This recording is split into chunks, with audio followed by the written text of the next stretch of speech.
Hi, I'm Mike Bennetts. I'm the CEO for Z Energy. We acknowledge that climate change exists, and we acknowledge that the products we sell directly contribute towards climate change.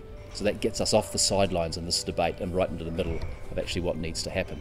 And we've set ourselves goals by the end of 2015 that we want to realise, some of which are going well, some of which we still don't know how to do, but that doesn't diminish the commitment that we have to doing something about it. So right now, Z is seen clearly in the middle of the problem, and that's actually unacceptable to me. I mean, a company like ours, with our genesis, where we came from, with our local ownership, with the people who work inside Z, we should be in the middle of the solution, not the middle of the problem. So as people develop alternatives to fossil fuels as a transport fuel in New Zealand, if companies like ours don't contribute to the development of that, if we don't make our supply chain open to those alternative fuels, if we don't educate consumers around the choices they have beyond fossil fuels, nothing will change. I mean, I care about this stuff because it matters. It's now of such a large size where the science is so well proven that I don't think any of us can ignore it anymore, and it requires action from everybody in business and in community and in government to actually work together to do something about it. By the end of the decade, it may actually be too late to do anything about it.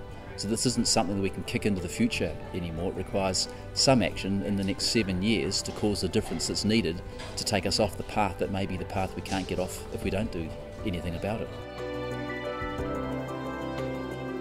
The challenge we have is actually biofuels are not economically sensible. So what we're doing around biofuels, we have two things. We have a pilot plant that we're doing some engineering on to actually take animal fats, these are inedible animal fats that are otherwise used in soap manufacture, and turn those into diesel. And right now we've costed that project up. We've actually done the economics, and we've got something like a 58% chance of losing money. Now, that's clearly not acceptable, so now we're trying to use the smarts that we have and the talents of the people we work with, both in the company and outside of the company, to say, well, actually, how do we create an environment or a situation whereby more often than not we'll make money rather than get after that 58% chance of losing money.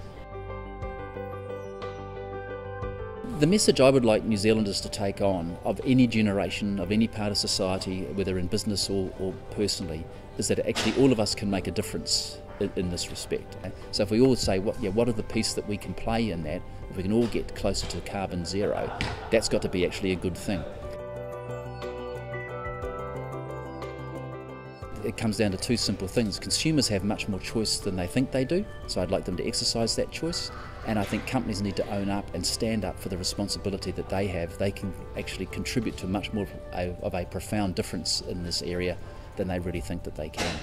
Put those two things together, and I think we've got a winning formula. I think where young people can really make a difference is they are not bound by their experiences. I've got 30 years worth of experience that burdens me and limits my thinking. I don't think young people have that. So I think young people bring all that enthusiasm to it and more of an inquiring mind.